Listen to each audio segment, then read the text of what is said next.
Alors la sédentarité, c'est un enjeu de santé publique important, peut-être le principal enjeu à l'heure actuelle, compte tenu de l'évolution démographique des populations.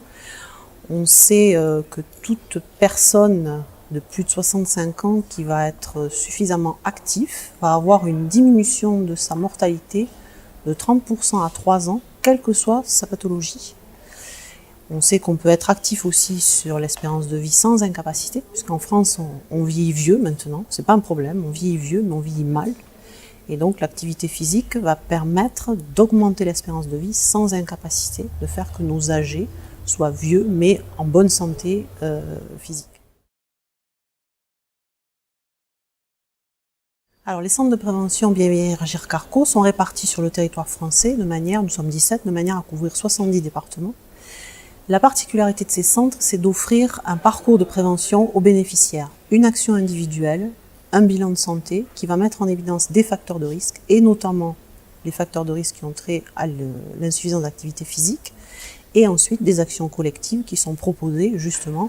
pour essayer d'éliminer ces facteurs de risque. Donc au sein de nos centres, nous avons des professionnels spécialisés qui encadrent les bénéficiaires au cours des activités collectives et qui proposent tout un tas d'activités qui vont permettre à mieux vieillir,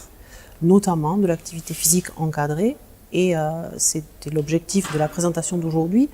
était de montrer comment nous avions pu réussir à motiver et à entraîner des personnes à la base qui étaient inactives et qui, au cours d'ateliers de 10 séances d'activité physique avec un programme bien déterminé, bien précis, ont réussi à devenir